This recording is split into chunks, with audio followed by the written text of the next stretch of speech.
Acumular, faça a sua parte pra ajudar. Jogue no lixo embalagens, garrafas e potes, vamos todos colaborar. Cuidado com água nas lajes e nos pratinhos de plantas também. Todos os dias tem que combater pro mosquito da dengue não se dá bem. A dengue pode pegar, a dengue pode matar. Se deixar a água parada esperando o mosquito ela pode pegar. Não esqueça a caixa d'água, usa a tampa adequada, não vá vacilar. Dengue é coisa séria, pode até matar, por isso cuidado pra não te pegar. A dengue pode pegar, a dengue pode... Em caso de suspeita de dengue, procure um serviço de saúde. Ministério da Saúde. Brasil, um país de...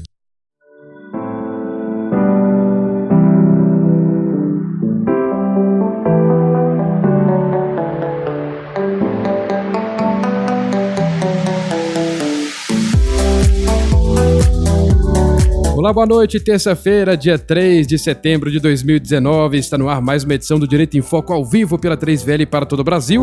Acesse radio3vl.com pelo nosso aplicativo, para você que mora em Ibirité pela frequência 87.5 e também pelas nossas redes sociais, Facebook 3VL, canal no YouTube, canal 3VL e também pelo Instagram, @3VL Web Rádio. E olha só, você pode participar pelo nosso WhatsApp 99488-7601, 99488-7601. Boa noite, doutora Isabela Gonçalves e doutor José Geraldo de Moraes. Boa noite, Túlio. Boa noite a todos os ouvintes. Boa noite, José Geraldo. E hoje o tema é super interessante. Vamos falar sobre a reforma da Previdência. Ainda bem que o doutor José Geraldo vai falar sobre isso, sabe? Peraí só um minutinho. Vamos só trocar os microfones aqui, eu acho que aquele ali tá com problema. Isso, eu acho que é o cabo aqui tá com problema, acho que agora deve estar ok, vamos lá. Mas antes, só lembrar para os nossos ouvintes que nós também do Direito em Foco temos uma página, né? Ah, sim. Temos uma página na site. Agora vai. Agora deu. Vamos ver o José Geraldo se tá funcionando. Tá ok, né? Ah, tá, peraí, vou só chamar um intervalo, daqui a pouco a gente volta, tem um probleminha no microfone que já estamos de volta. Técnico. Proteção veicular, as melhores coberturas e benefícios do mercado. Oferecemos cobertura contra roubo, furto, colisão, incêndio e fenômenos da natureza. E ainda benefícios como assistência 24 horas, carro reserva, cobertura de terceiros e de vidros. Associe-se e pague seu primeiro boleto só em dezembro. Estamos na Avenida São Paulo, número 701, no centro de Ibirité. Telefone 3472-3030. A CCI Proteção Veicular. Há 10 anos fazendo mais por você e por sua família. Restaurante Brasil Grill, de domingo a domingo, self-service com churrasco, comidas e petiscos deliciosos, pertinho de você, no Center Shopping Ibirité. Rua José Maria Taitson, número 351, no centro de Ibirité. Um filho certamente é uma bênção, mas ser pai e mãe na adolescência pode representar desafios maiores do que os jovens podem imaginar. Para evitar a gravidez na adolescência, use camisinha, além de prevenir uma gravidez. Muito bem, vamos lá, tudo ok agora, né? Tá dando aí? Opa, agora tá certinho. Tá dando certo? O meu também tá Agora tá tudo ok, agora tá ok. É, programa ao vivo é esse mesmo. É. Quem que falava? É o Faustão. O Faustão, né? Quem improvisa fala ao vivo. Ai. Eu não só ia dizer que o Direito em Foco também tem uma página no Facebook e também no Instagram. Então, vocês podem nos acompanhar lá também. É, pode pesquisar Direito em Foco, vocês vão encontrar bastante coisa bacana. E hoje, José Geraldo, ele fala sobre um tema super interessante, que é a reforma da Previdência, né? Isso. Por que nós escolhemos esse tema hoje, doutora?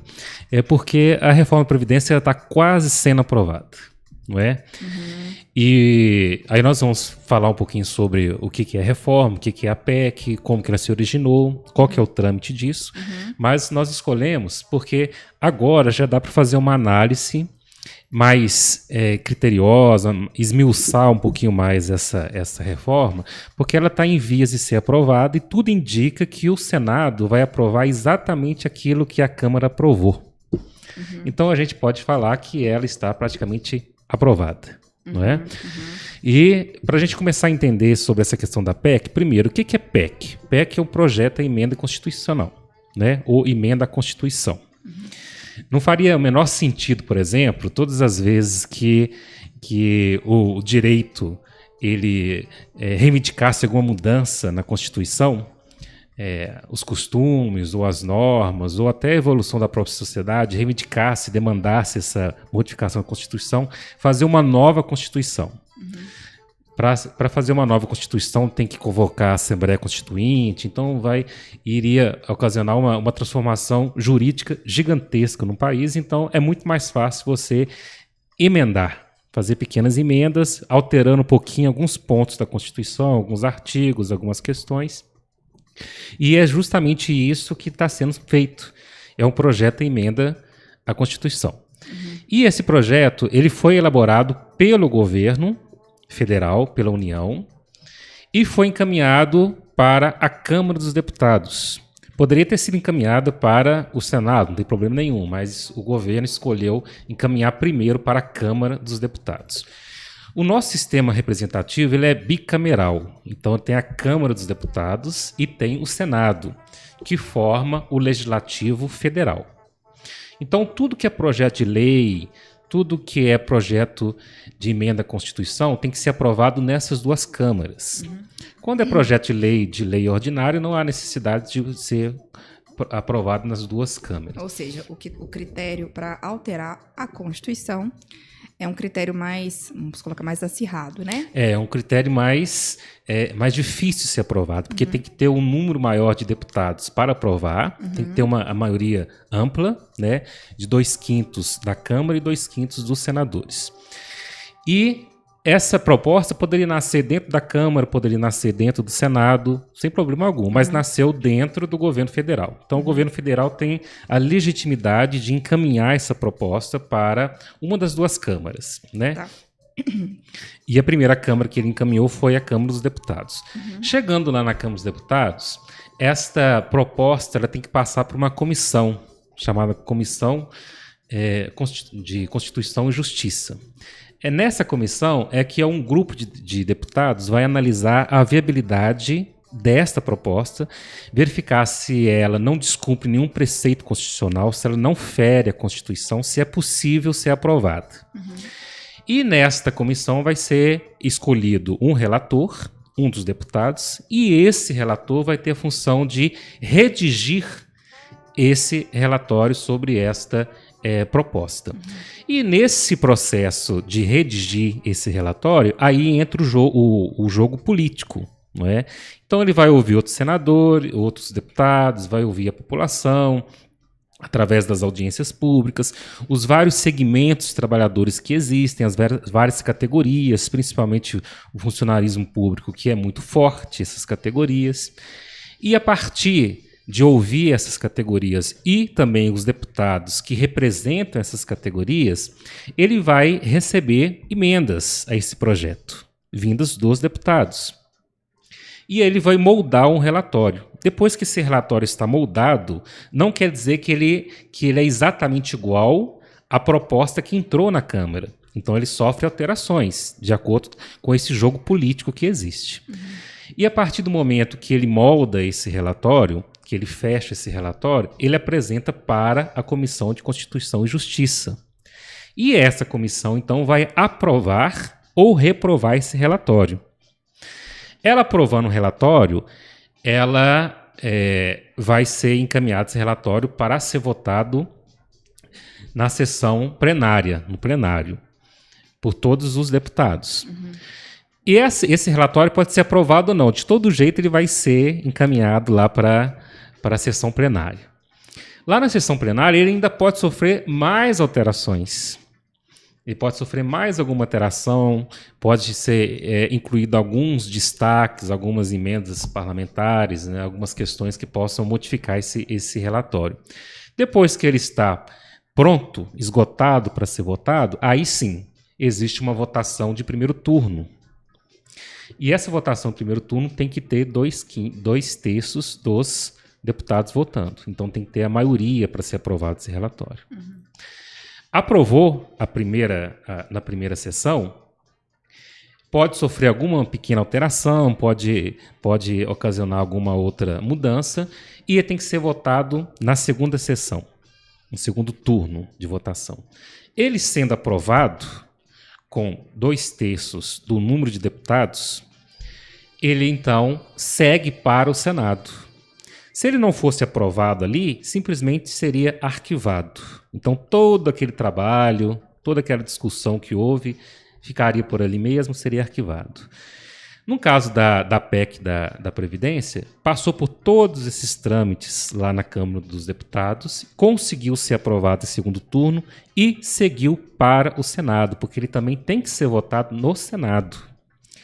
Chegando lá no Senado, acontece tudo de novo.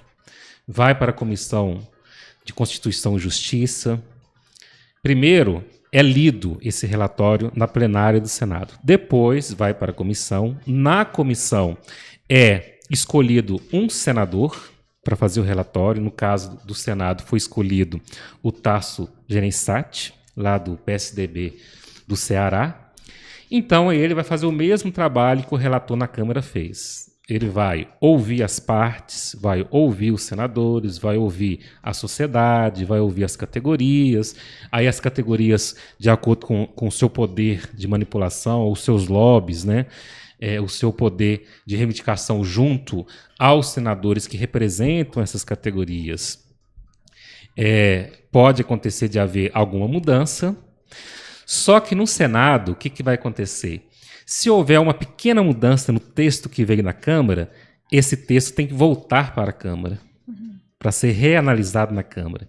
E isso é o que o Senado não quer que aconteça. Então a ideia do Senado é o quê? É aprovar do jeito que veio da Câmara e tudo aquilo que ele quiser acrescentar, ele vai fazer uma PEC paralela. Então essa PEC paralela vai ser analisada, votada lá no Senado, e depois que ela for aprovada no Senado, ela vai para a Câmara para fazer o mesmo trabalho. Então, em vez do Senado alterar a PEC da Previdência, ele vai aprovar do jeito que está e vai propor uma PEC paralela. E a partir desse momento é que poderá ter algumas inclusões daquilo que foi rejeitado lá na Câmara. Nós vamos falar sobre aquilo que foi rejeitado na Câmara, né?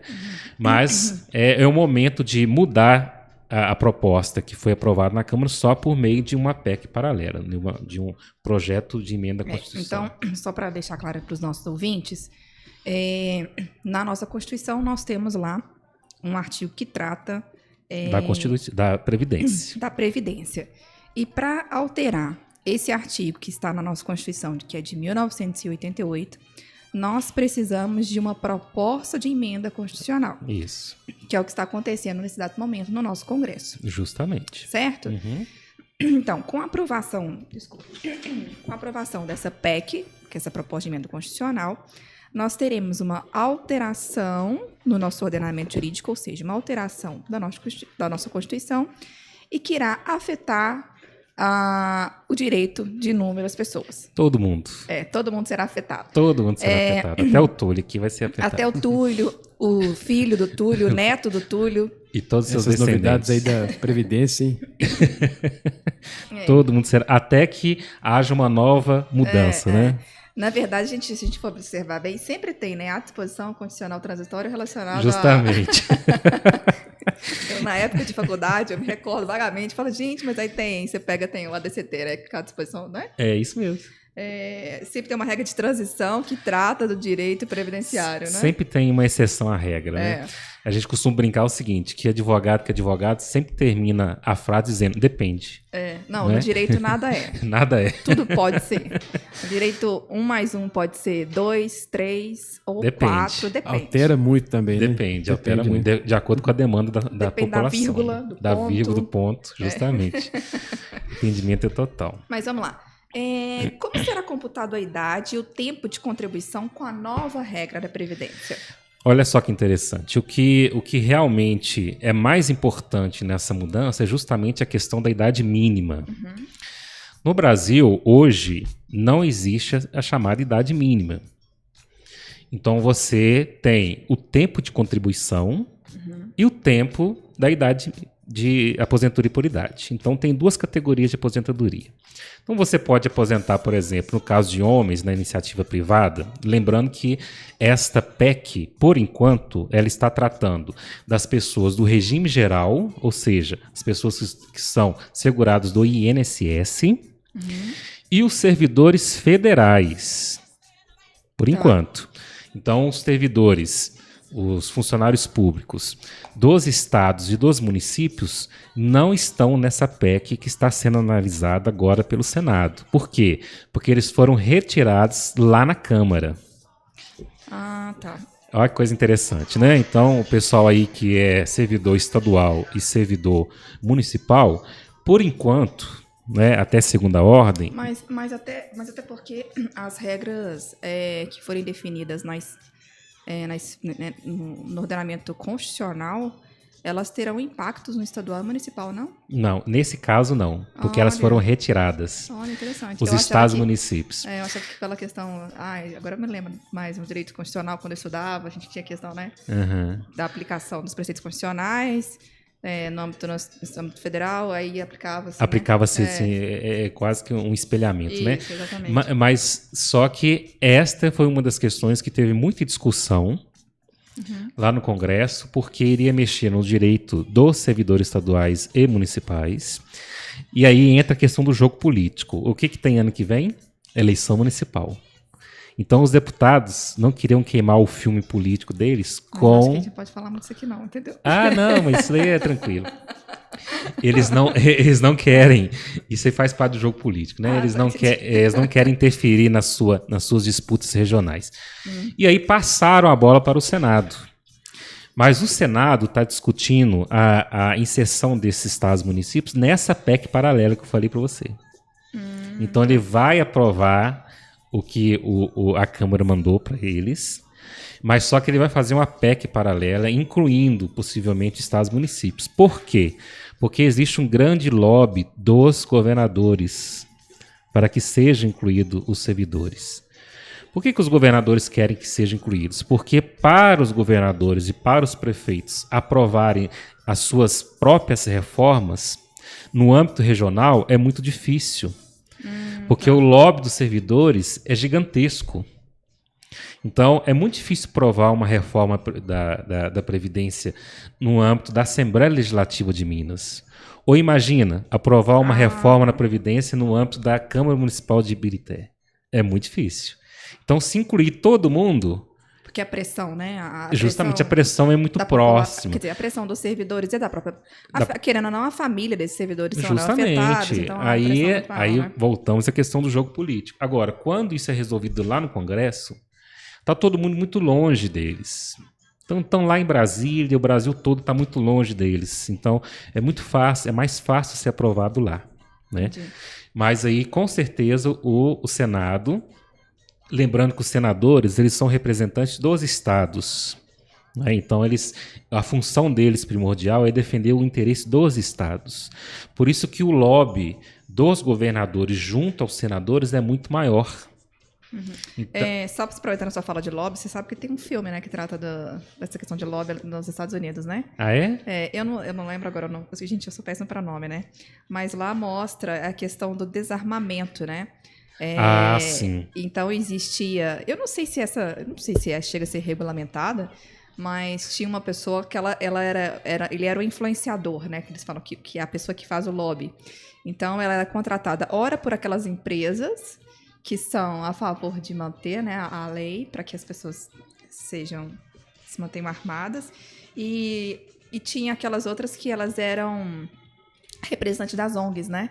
Sim. Que eram contra o desarmamento. Então, eu achei, só porque eu tô lembrando, então essa pessoa, ela ficava fazendo... Esse jogo de lobby. O jogo de conversar com os representantes, né? No Congresso, para aprovar ou não a legislação. Isso mesmo. É muito importante. Isso faz parte do jogo democrático, né? É a mesma coisa, por exemplo, tem essa discussão toda em relação à questão do desmatamento, por exemplo. Então, a bancada de ruralistas... de representante dos produtores rurais, tanto no Congresso quanto no Senado, é muito forte. Até para os nossos ouvintes poderem, não sei se todos têm ciência disso, mas nós, podemos acompanhar quais são as PECs, né, proposta de emenda constitucional, que serão objeto de pauta, né, na Câmara ou no Senado. Então, se você tem interesse em saber o que os nossos, né, representantes estão votando ou não, todo mundo tem acesso a isso. Tem. Isso é público, está no site, né? Está no site. Inclusive, se você tem alguma PEC, acho que você já recebeu isso também. As pessoas fazem, às vezes, abaixo-assinado para que não seja aprovada uma proposta de emenda constitucional, né? Eu acho que as pessoas elas devem exercer, né, o seu direito, não só ali no dia que ela vai e vota, mas acompanhar o trabalho dos nossos representantes, né? Sim. Inclusive, não sei qual estado aqui no Brasil, mas tem um estado que tem um site, um projeto tão bacana que é Meu Parlamentar Favorito. Então, você escolhe um parlamentar e aí você pesquisa tudo sobre o que ele está fazendo. Tudo. E publica tudo que ele faz. Porque a forma mais interessante de manter esse processo representativo, democrático, é a transparência. Então, tudo aquilo que ele aprova, tudo aquilo que ele propõe, a quantidade de sessões que ele participou, que ele faltou, os gastos do gabinete dele, aí você pode publicar aquilo tudo. Então, você escolhe um deputado e você publica a vida parlamentar dele toda. Então, essa é a forma mais tranquila e mais eficiente de colaborar com a democracia e, ao mesmo tempo, fiscalizar o trabalho desse parlamentar, que, na verdade, é o representante de quem votou nele. Na verdade, não é quem votou nele, é de todo mundo. Não é? Ele não pode legislar para quem... Mesmo porque nem sabe quem votou nele. Mas a ideia é esta, representação, né? Voltando lá que eu acabei interferindo aí. Não, mas é só esse ponto interessante, porque isso vai atingir o pessoal que é segurado no INSS e os servidores federais. Então, essa idade mínima passou para 65 anos para homens e 62 anos para mulheres. Ou seja, então, independente do tempo de contribuição, o critério que vai prevalecer vai ser a idade. A idade mínima. Ou seja, a aposentadoria por tempo de contribuição vai se extinguir. Não vai existir mais. Então, a pessoa pode ter começado a trabalhar com 12 anos de idade, não faz diferença alguma. Ele vai se aposentar com 65. Mas, não. Além da idade, ela tem que ter um tempo mínimo de Tem que contribuição, ter um tempo mínimo. São 15 anos de 15 contribuição. anos para mulheres e 20 anos para homens. 20 anos. Né? Então, eu acho que para as mulheres, as mulheres trabalham muito, gente. Eu sou uma defensora assídua das mulheres, sabe? Porque nós temos, assim, uma dupla jornada. mas é justamente por isso que vocês têm... Então, eu acho que a gente tinha que aposentar, olha só. Tá errada essa regra aqui, gente. Diminuir o tempo aí. Antes era 60, né? As mulheres tinham que ter 10 anos de contribuição. Porque a gente trabalha. Em casa e fora ali, né? E de madrugada, entendeu? Quando a criança acorda, chora, quem que ela chama? A mamãe. Mas é aquela velha máxima do direito, né? Nós temos que tratar de forma desigual ou desiguais na medida da sua desigualdade, né? Então não tem como tratar a mulher da mesma forma que o homem. Todo mundo sabe, é notório isso, que a mulher tem dupla jornada. Aí tinha que levar lá assim, ó, a senhora tem quantos filhos? 1, 2, 3, aí aumentando. Reduzindo. Aí eles vão falar pra você, por que você quis ter tantos filhos? Mas veja bem, interessante isso, porque indiferente do tempo que você trabalha, vai ter uma idade mínima. Por que, na verdade, o governo criou essa regra? É porque, e também, né, que o brasileiro está vivendo muito mais. É isso que eu ia falar. A expectativa de vida do brasileiro aumentou bastante. Isso é muito bom. Por que isso é ótimo? Porque nós estamos nos igualando àqueles países desenvolvidos. Europa, acho que está tivendo 90 anos, acho, me parece. Pois é. Aqui no Brasil, é claro, tem uma diferença entre homens e mulheres, a expectativa de vida das mulheres é maior, mas nós estamos tendo uma sobrevida muito grande. Então, as pessoas que se aposentavam com tempo de contribuição, principalmente aquelas que começavam a trabalhar muito cedo, elas ficavam muito tempo aposentadas. Então, eu conheço pessoas que têm 30 anos que estão aposentadas. Não, estão aposentadas há 30 anos? Há 30 anos. 30, 35 anos que estão aposentadas, que aposentaram muito cedo. Pessoas que começaram a trabalhar muito cedo, elas se aposentaram com 45, 50 anos, não é? É ruim para a pessoa? Não, é ótimo. E até legítimo, mas para o sistema é incrivelmente ruim. Mais complicado, né? Aquela pessoa que se aposentou, ela deixou de contribuir. Ela não contribui mais. E ela está só recebendo. E tem um outro problema também, veja bem. Se a expectativa de vida, a gente vê aí, a expectativa de vida está aumentando. Só que a natalidade, as pessoas estão deixando de ter filhos. Diminuiu Tá bastante. diminuindo. Diminuiu bastante. É verdade. Então, isso... Nossa, como é que vai... O sistema Vai quebrar. O É o que está futuro- acontecendo na Europa. Ah, é verdade. o isso que eu ia aconteceu falar na agora. Grécia, O né? que aconteceu na Grécia também. Ah. E o que está acontecendo na Alemanha, na Itália, nos países nórdicos, que o crescimento vegetativo da população é negativo. Então as pessoas simplesmente desistiram de ter filhos. E aí você diminui a quantidade de pessoas adultas na idade ativa para trabalhar. E aí é justamente as pessoas que trabalham que sustentam os aposentados. Não só os aposentados, pensionistas e todo mundo que recebe dinheiro do sistema de previdência. Então, se você não diminuir a quantidade de tempo que a pessoa fica aposentada, o sistema não funciona e não fecha a conta. Né? Na verdade, além disso, existe também aqueles que já estão aposentados, igual você falou, que se aposentaram há muito tempo, Há muito né? tempo, justamente. Então, é uma questão assim, faz sentido, é ruim, é claro, para a população é ruim, porque eu fico muito preocupado com aquelas pessoas que elas, em algumas determinadas funções, têm que trabalhar até os 65 anos. Verdade. E se essa pessoa, por exemplo, ela perdeu o emprego com 50 anos e não conseguir ser recolocada? Porque uma coisa é a realidade no país rico, de pleno emprego, em que as pessoas têm acesso ao nossa emprego. realidade aqui é que as pessoas elas vão aposentar com um salário, né? Eu vou aposentar com Eu não salário. sei, eu não tenho dados aqui, mas eu imagino que a realidade do nosso país... A grande maioria das aposentadorias pagas pelo INSS é um salário mínimo. A grande maioria das aposentadorias. Então, nós temos essa regra de ouro, que é defendida a ferro e a fogo pelo governo, que é a idade mínima, não é? No caso, por exemplo, dos servidores federais, nós temos também 65 anos para homens e 62 anos para mulher. Só que o tempo mínimo de contribuição é maior, que é 25 anos de contribuição. Né? E tem mais uma questão. Ele tem que estar, no mínimo, 10 anos como servidor efetivo e tem que ter, no mínimo, 5 anos no cargo que ele vai se aposentar. Então, essa é uma regra simples também. Aí você fala assim para mim, mas por que isso existe? Porque tem muitas pessoas... Que ingressam na atividade mais velha, né? Justamente, que ingressam no serviço público mais velho e ela vai lá e averba o tempo dela.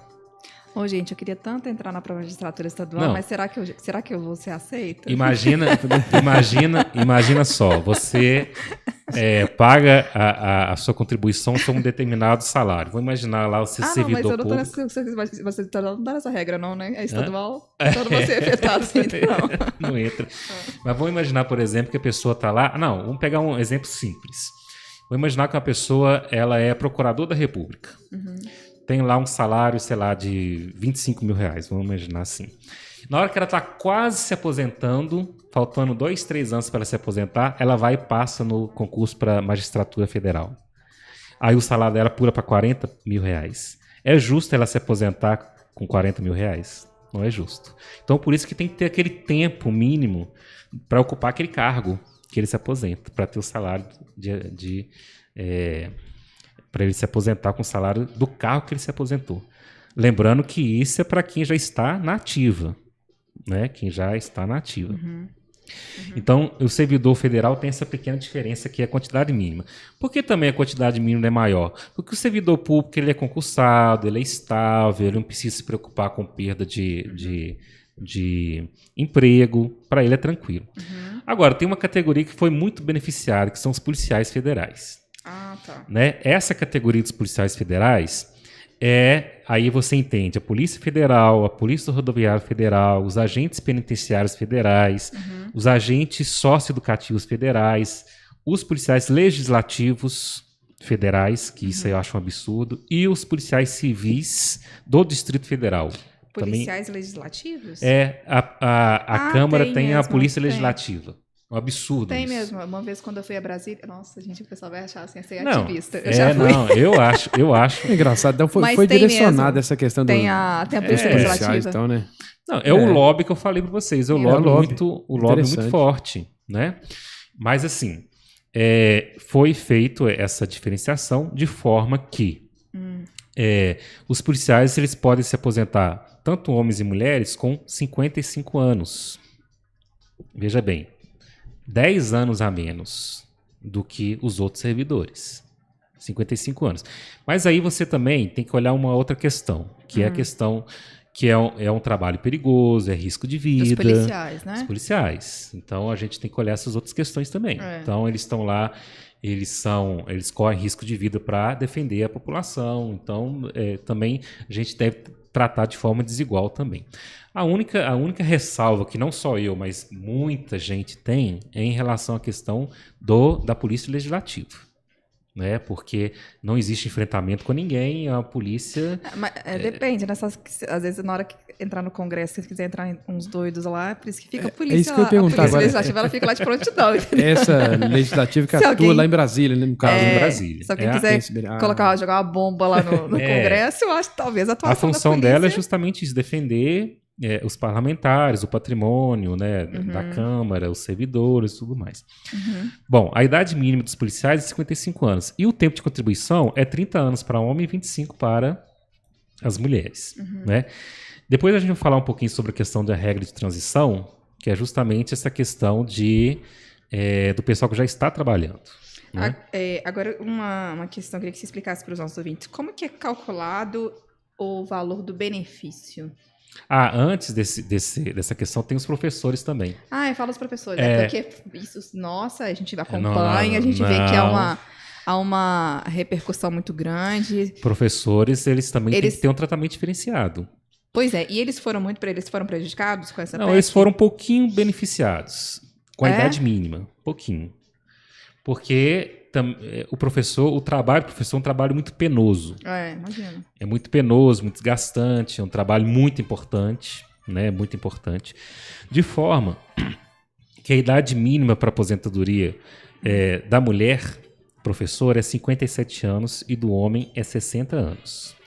E antes era? Antes era só o tempo de contribuição.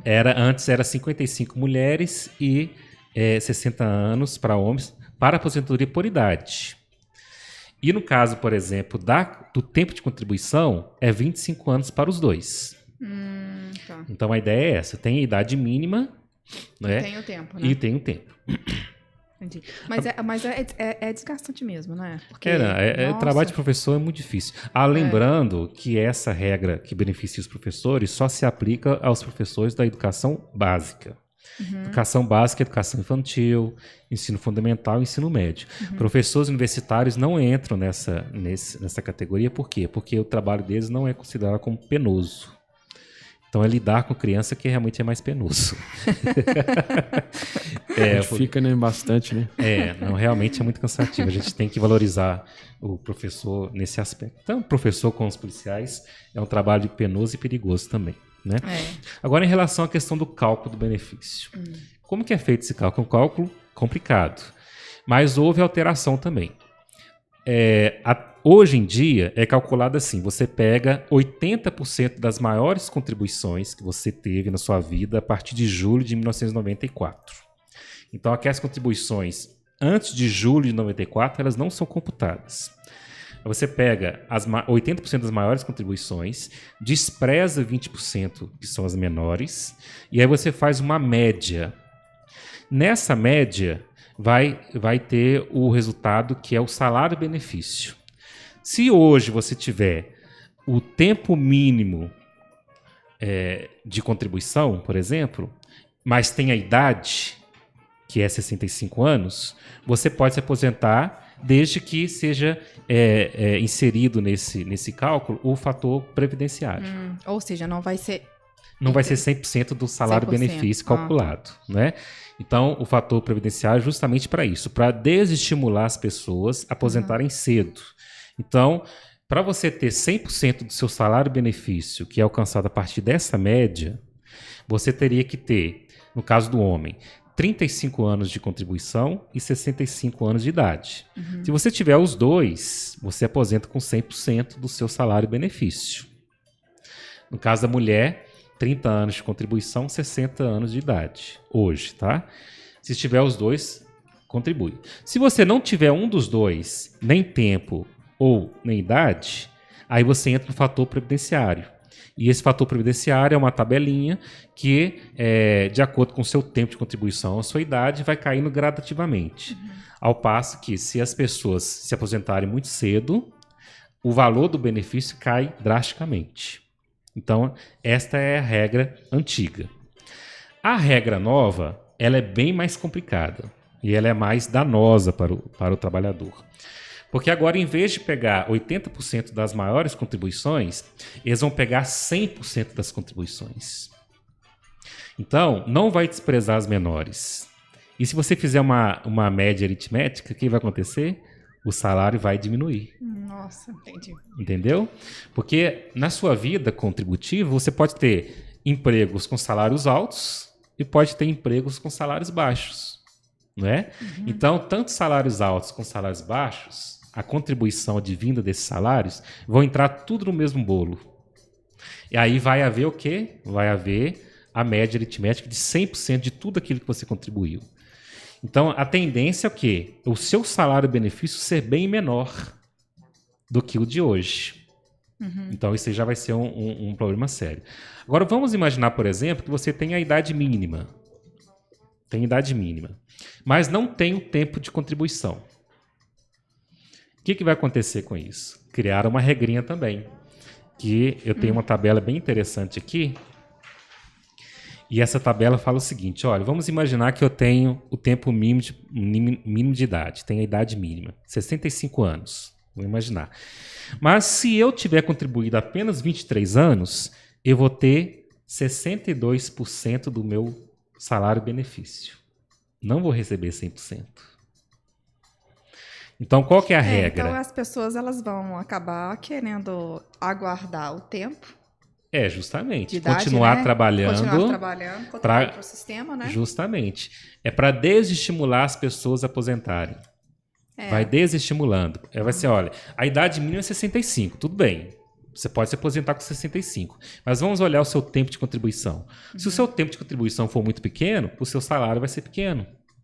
Se o seu tempo de contribuição for grande, o seu salário vai ser maior. Então, o que vai acontecer? A partir de 20 anos, no caso do homem, tá? A partir de 20 anos de contribuição, que é o mínimo, a cada ano que passar, vai aumentar 2% do valor do seu salário-benefício. Então, por exemplo, se eu tivesse apenas 20 anos de contribuição, eu iria receber 60%. Se eu tivesse 21 anos, eu ia receber 62%. Eu só consigo receber 100% se eu tiver 40 anos de contribuição.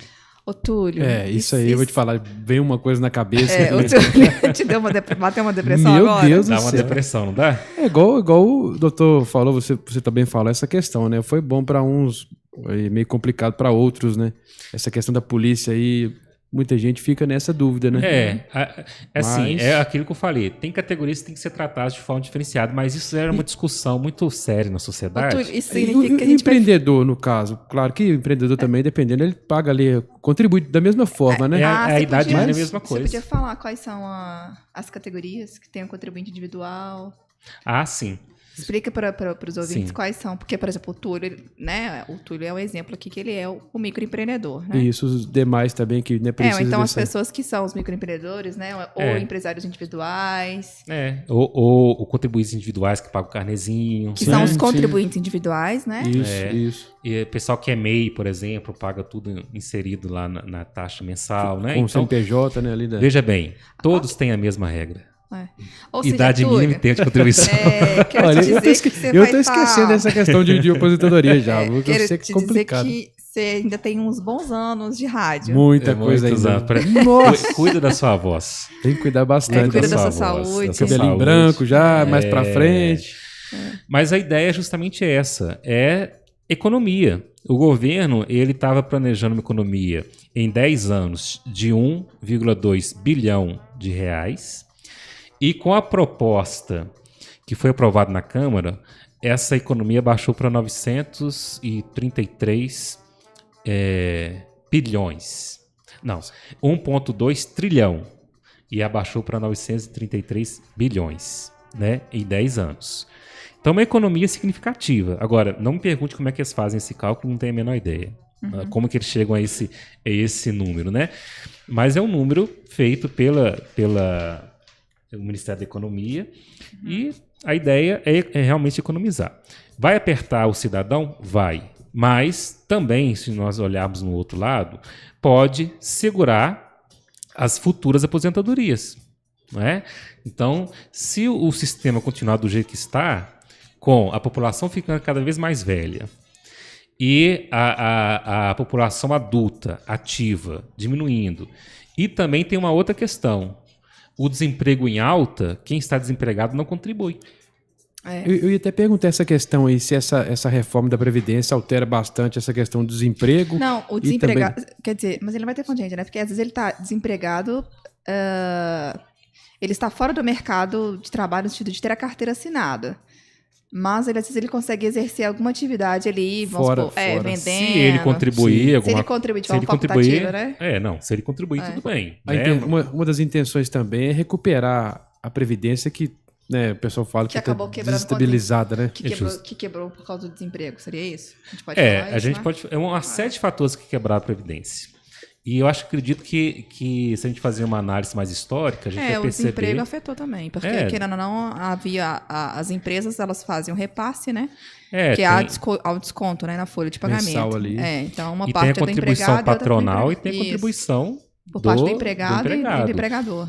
E se o empregado ele não contribui, vai faltar lá para pagar os aposentados que já estão na ativa, que estão sendo aposentados, né? Que estão recebendo benefício. Então é todo um conjunto de fatores, não é? Um conjunto de fatores terrível, que por isso que dá esse déficit monstruoso, porque, primeiro, no passado, utilizaram de forma equivocada o valor arrecadado pelo INSS. Então o INSS nasceu muito bonito. Então, nasceu lindo o INSS. Então, o pessoal contribuía, foi se formando uma grande poupança, né? E essa poupança foi se avolumando porque tinha muita gente trabalhando, muita gente contribuindo e pouca gente aposentando, quando ela foi criada. Só que aí, o governo federal, por exemplo, começou a verificar que tinha tanto dinheiro, mas tanto dinheiro na Previdência, que começou a desvirtuar o sentido do dinheiro da Previdência. Esse dinheiro deixou de ser poupado para pagar aposentadorias e começou a financiar obras. Começou a financiar projetos do governo. Nossa, eu não sabia não. Pois é. Então, por exemplo, usina de Itaipu, obras faraônicas do regime militar. Esse dinheiro serviu para financiar, na promessa de que esse dinheiro voltaria para a poupança do INSS. E esse dinheiro não voltou. Ah, meu Deus. Entendeu? Então o rombo já começou a partir daí.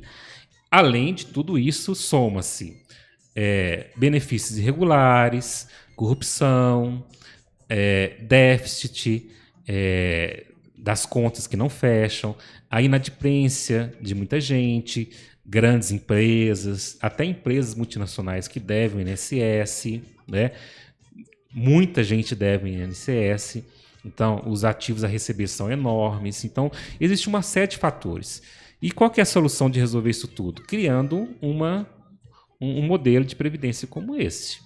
Né? Não tem como conseguir equilibrar o sistema se a gente não tem aonde tirar, onde arrecadar.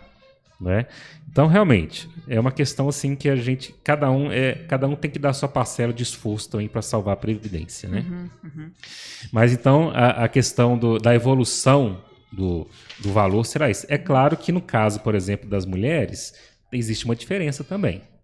Porque os homens vão começar a contar a partir de 20 anos. E as mulheres não, a partir de 15 anos. Então, se a mulher hoje ela tem 15 anos de contribuição e alcançou a idade mínima de 62, se ela tem 15, ela vai receber 60% do salário. Se ela tem 16, vai receber 62%. No final das contas, vai ter uma pequena diferença em relação a homens e mulheres. As mulheres vão ter um benefício maior também. Eu acho que eu já vou providenciar um carnê para Mariana. Ah, é? Para já contribuir para a Previdência. Então, olha, veja bem. Lembrando que a Mariana tem 3 anos de idade, tá? Mas vai ter idade mínima, como é que ela vai fazer? Tadinha? Vai contribuir a vida toda. Então, essa é uma questão importante. O valor do salário-benefício vai cair bastante, porque vai utilizar 100% de todos os benefícios, não vai descontar, decotar aqueles valores menores. E quem não tiver o tempo total de contribuição vai sofrer esse corte também de acordo com o tempo contribuído. Né? Então é assim que vai ser calculado a questão do benefício. Né? Mas vamos lá. E como serão essas alíquotas de contribuição?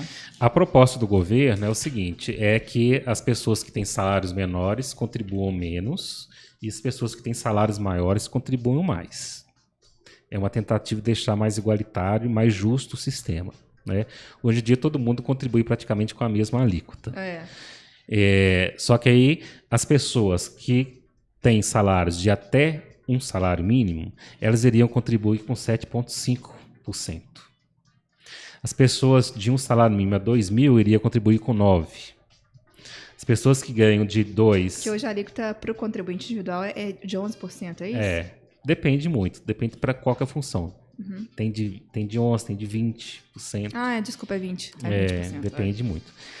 E quem contribui, por exemplo, de R$3.000 até o teto da aposentadoria hoje, que é R$ 5.839,45, vai contribuir com 14%.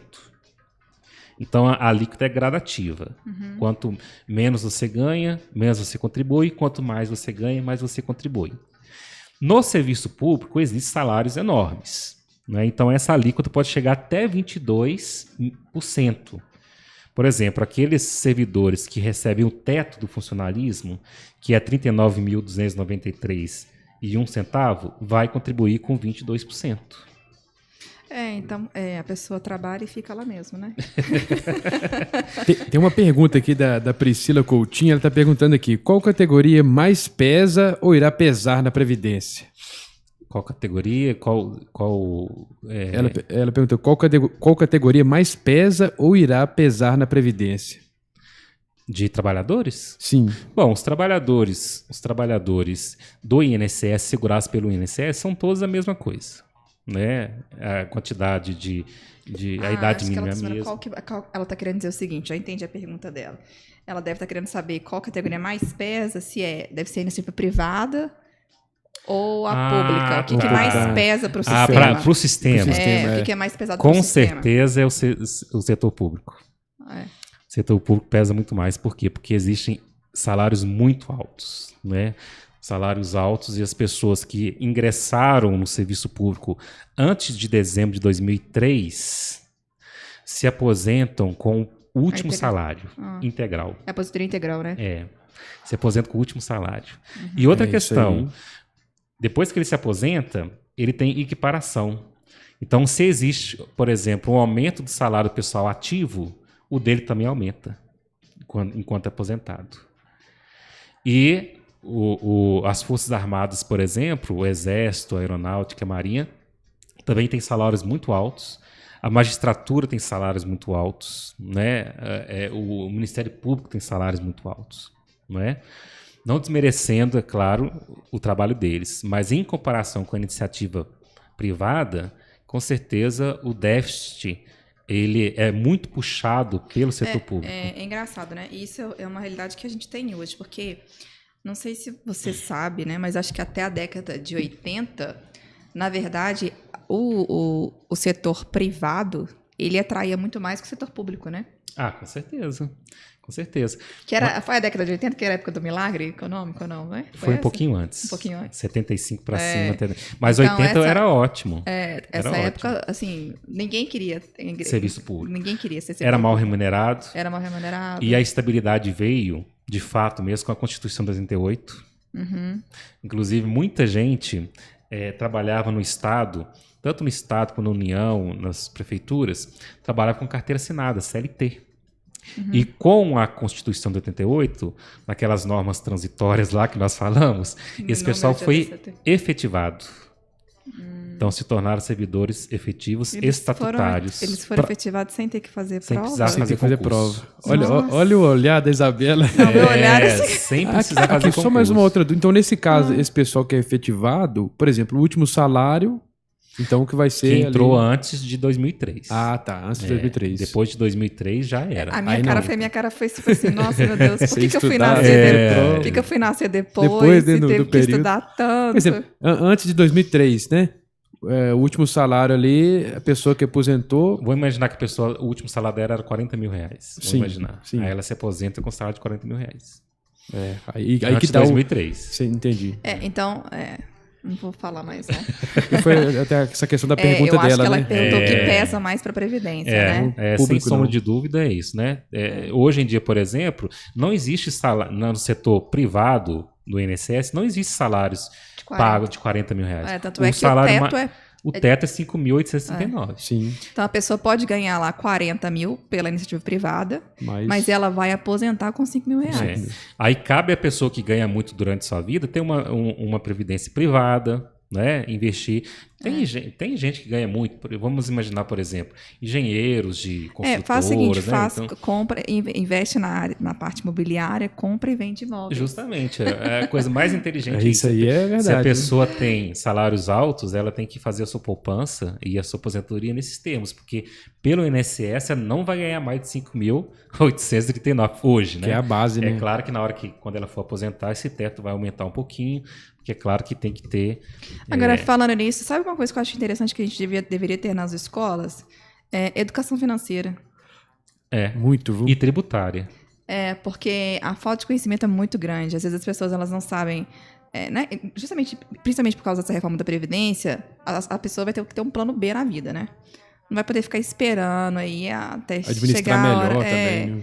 Claro que a realidade do nosso país ela não propicia isso, mas acho que seria interessante para que os adolescentes, né, comecem a equilibrar essa situação e saber entender como é que administra. Porque né? o marketing e a publicidade oferecendo crédito o tempo inteiro. Aí E vira se a aquela gente- questão, né? As pessoas compram de forma compulsiva. Tem muito isso, Se né? não controlar. Muito isso. Aí depois elas procuram os advogados porque aí tá lá o cartão de crédito estourado. Estourado. Aí milagre, infelizmente, a gente faz. Serasa. Mas Aí, a educação financeira, a tributária e também a própria previdenciária, né? na previdenciária também. É importante. Inclusive, É. nós já tivemos outros convidados aqui que falaram sobre essa questão previdenciária e nós deixamos muito claro o seguinte, que na hora que você vai se aposentar, tem que fazer todo um planejamento, toda uma estratégia para você escolher o melhor regime, né? A melhor hora de se aposentar. Agora, com essa mudança, agora vai ter toda uma transformação, né? Inclusive, é claro, evidente que quem já está no mercado, ele não pode sofrer essa nova norma assim de forma tão drástica, né? Ele tem que ter uma transição. Só que essa transição é muito complicada, é muito extensa, acho que nós não vamos ter tempo de falar sobre ela hoje. A gente pode falar isso depois, mas tem algumas outras questões que vão ser alteradas também, que eu acho que é interessante. Por exemplo, a questão dos benefícios assistenciais. Não é? A questão, por exemplo, dos trabalhadores rurais. Eles serão afetados, né? Os trabalhadores rurais não serão afetados. Ah, que maravilha, não serão. Foi ótimo isso. Nossa. Isso aí foi uma coisa que foi Nossa, a minha retirada. empolgação com os trabalhadores rurais agora foi... Foi Até eu incrível, né? assustei. Eu acho ótimo. Sabe por que eu acho ótimo? Porque imagina você trabalhar de sol a sol lá no Nordeste do Brasil, na lavoura. Não Eu é? estava conversando isso outro dia com um colega, que eu conheço uma região, que essa região predomina o café. É até uma cidade interior de Minas. Então, circula café lá entre abril e agosto. Posso que é Manhuaçu. É perto. Porque E lá a também- região e do café é Manhuaçu. E começa cedo também lá o trabalho, né? Inicia Lá, cedo então, as também. pessoas... né? Às vezes, muitas das pessoas, elas deixam, vamos supor, elas trabalham, a gente fala que a pessoa para de trabalhar na cidade, que é o município, e vai trabalhar no campo na época da colheita. Uhum. Então, lá eles começam a trabalhar muito cedo, coloca aí, acho que até antes de 5 horas da manhã, né? Porque como a região montanhosa, às vezes as máquinas não chegam. Então, eles têm que colher, né, o café com a mão. Com a mão. Então, imagina você ficar É um trabalho penoso, né? É um trabalho Sim. penoso. Demanda muito esforço, né? Insalubre, né? Por causa do sol, calor. Então, assim, não tem como você comparar, na verdade, o trabalhador rural com o trabalhador urbano. São atividades muito distintas. Então, o trabalhador rural, graças a Deus, né, ele foi retirado dessa proposta de emenda à Constituição. Então, ele manteve a mesma regra, que é 55 anos para mulheres e 60 anos para homens. Então, você vê que tem 5 anos menor, né? No caso das mulheres, são 7 anos a menos. Né? Com um mínimo de contribuição de 15 anos para os dois. Então, o trabalhador rural teve esse benefício, ótimo. Foi retirado também isso do projeto vindo do governo federal e eles foram retirados lá na Câmara também. Né? Uma questão muito interessante. A questão do abono salarial, por exemplo. Para receber abono salarial, a pessoa tem que estar recebendo, hoje em dia, no mínimo 2 salários mínimos. Explica para o pessoal o que é abono salarial. Abono salarial é um valor que é recebido anualmente. Não é? Para quem é beneficiado do INSS e quem recebe até 2 salários mínimos. Só que agora, essa margem de pessoas vai diminuir, porque o valor mínimo vai diminuir. Então, só vai receber quem recebe até R$ 1.364,43. Então, você vai retirar um monte de gente que recebia até 2 salários mínimos, agora diminuiu, então vai tentar pegar aquela classe mais baixa mesmo, com as pessoas com os menores salários. Né? Na verdade, tudo indica que eles estão querendo eliminar os gastos, né? Na verdade é tentar criar uma economia, né? Tentar criar. A mesma coisa é com a questão do auxílio reclusão. Então, quem ganha mais que 1.364 não vai ter direito a auxílio reclusão. Na verdade, é a família que recebe, o benefício da auxílio reclusão, né? Inclusive é muito contestado, as pessoas falam assim, olha, mas o sujeito é preso e a família ainda recebe. Veja bem, não são todas as pessoas. É a minoria, né? Eu acho, não é? Eu acredito que seja a minoria. Aquele cidadão que foi preso e no momento da sua prisão ele tinha condição de segurado, a família ele contribuía para o sistema, contribuía para o sistema, ou que ele estava há menos de 12 meses sem contribuir, que a gente fala que estava no período de graça. Então, naquele período, se ele tinha condição de segurado, a família tem o direito de receber. Agora, vamos imaginar que esse sujeito que foi preso, ele recebia mais que R$ 1.364. A família não vai ter direito de receber. Será que o traficante ele contribui para o sistema? Duvido muito, né? É complicado isso. Por isso que eu falo. A grande maioria das pessoas que estão encarceradas, quando elas foram presas, elas não estavam contribuindo. Elas não tinham condição de segurar. Aí, assim, eu não tenho conhecimento na área criminal, né? Mas eu imagino que as pessoas que estão ali presas, a maioria, para mim, elas devem viver à margem da sociedade, né? Com certeza. Infelizmente foi a falta de oportunidade de trabalho, às vezes, né? Na verdade, Deve ser um número considerável também, né? Um número não sei se ele está me considerável. assistindo, mas eu tenho um grande amigo que ele é juiz, sabe? E ele assim, ele acha que não, ele não concorda com a sua teoria. Ele fala que são escolhas. São escolhas da vida. Então a pessoa ela pode escolher. Não, é claro, né? Sabe por que eu também concordo? Como eu não sou da área, tá? Isso aí, ele é juiz da área criminal. Mas eu concordo também, sabe por quê? Porque senão a gente fica generalizando demais. Aí ele fala, não, isso não tem nada a ver, a pessoa, se ela quiser, ela escolhe. Então tem pessoas que são humildes, mas não necessariamente pelo fato dela ter menos recursos, significa que ela vá para o crime. Para o crime. Né? São escolhas. Todo mundo faz escolhas na vida. Né? Mas que, de fato, aquelas pessoas que não têm... Vamos supor, vamos falar daquelas pessoas que gente, eu adoro filme, né? Todo mundo tá feliz, né? Filme bom, é bom. Mas é legal. Tem aquele filme que fala sobre a questão do tráfico de drogas no Rio de Janeiro. Explica todo como é que funciona. Aí você vê que tem aqueles meninos que funcionam como um aviãozinho. É uma empresa ali geral mesmo, né? Então a criança funciona como um aviãozinho. Então eles acham que eles avisam, a polícia tá chegando, aí começa a estourar foguete. Aí eu vou te perguntar, o que essa pessoa pode... O que essa criança pode esperar? Ela foi... Entendeu? E fora que nesses meios, é bonito, né? O cara que como anda... fosse um herói, né? Ali, o herói cara que anda da favela. armado, o cara que...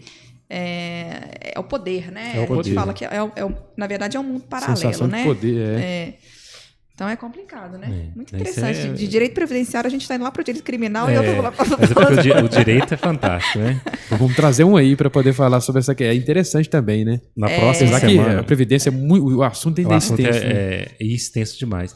Mas na próxima semana, possivelmente, quem vai vir aqui é o doutor Pedro, e ele vai falar sobre júri popular. E bacana, olha só, legal. aproveitando, o doutor Elton de Abreu, não sei se ele está assistindo, tá?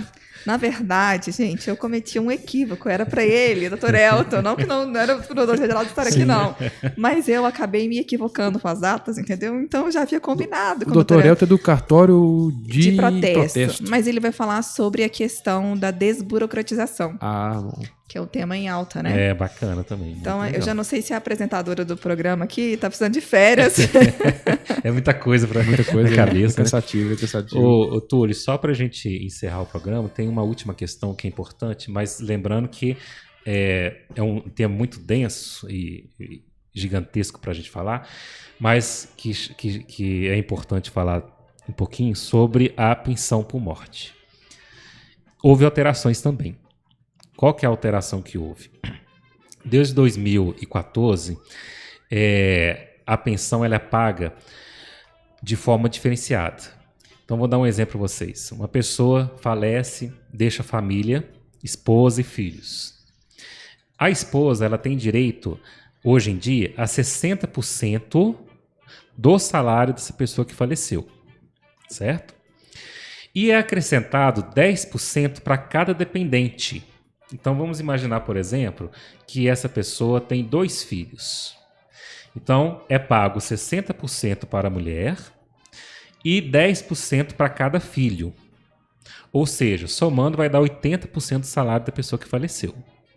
E o restante? E o restante fica para o INSS. Ah, Hoje em dia é assim, né? nova regra. Agora, piorou um pouquinho. Em vez de ser 60% para a mulher, vai ser 50% para a mulher. Então, ela vai receber 50% e vai ser acrescentado 10% para cada filho, no limite de 100%. Ou seja, se a pessoa tiver 10 Nossa! filhos, não adianta, vai computar até 100%. Aí você fala assim para mim, então peraí, se é 10% para cada filho, são 10, então vai receber 150%? Não, vai receber 100%. Indiferente se tem 10 filhos ou não. Então, é 10% para cada dependente. Né? Existe uma questão que está sendo discutida e possivelmente vai ser passada, é o seguinte, aquelas pessoas que têm alguma deficiência, alguma necessidade especial, ela pode receber 100% dessa pensão. E aquelas pessoas que comprovadamente não têm nenhuma outra renda, ela vai receber, no mínimo, um salário mínimo. Aí você fala para mim, mas peraí, vou imaginar que o sujeito, ele recebia um salário mínimo. Então, a viúva vai receber meio salário mínimo? Não. Vai receber um salário mínimo, comprovando que ela não tem outra renda. Então, deu a entender, veja bem, deu a entender, não quer dizer que vai ser isso não. Que se ela não conseguir comprovar que só tem aquela renda, ela pode receber menos que o salário mínimo de pensão por morte. Lembrando que no Brasil hoje em dia é proibido isso, não é? Tanto é que a questão do BPC, aquele benefício de... que o pessoal chama de LOAS, né? Mas é prestação continuada, benefício de prestação continuada. Não tem nada, né?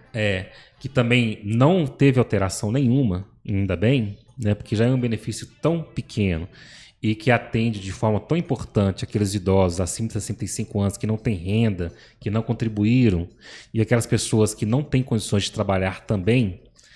Esse benefício é muito importante para essa parte da sociedade.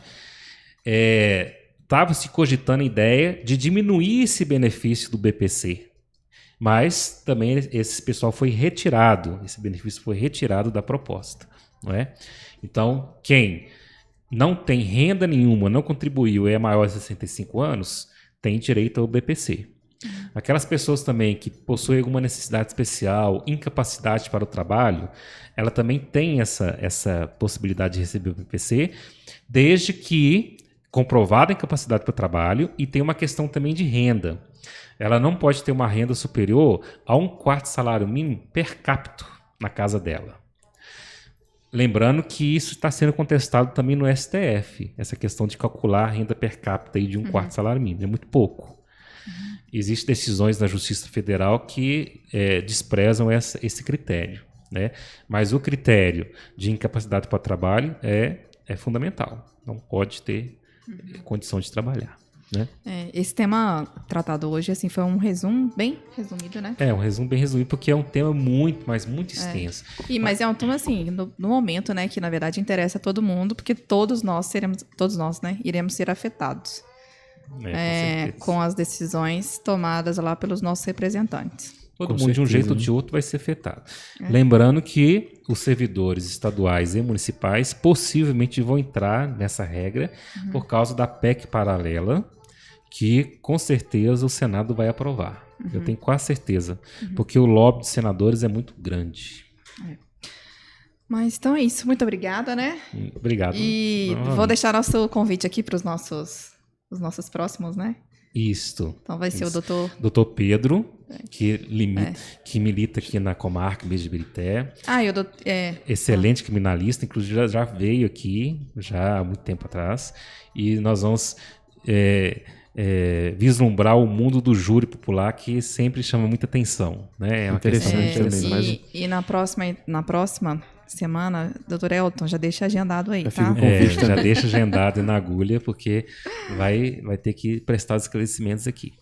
Tá bom. Muito obrigada e boa noite a todos. Boa noite. Muito bem. Só lembrando mais uma vez também que nós estamos com atualização no Facebook e no Instagram, para quem está acompanhando. O nosso programa vai ficar salvo também no YouTube, canal 3VL, e também no Facebook 3VL. Muito obrigado aos nossos ouvintes, as participações. Boa noite, Isabela. Boa noite, doutor José Geraldo de Moraes. E também lembrando que na sequência tem o programa Stop. Daqui a pouco estamos de volta.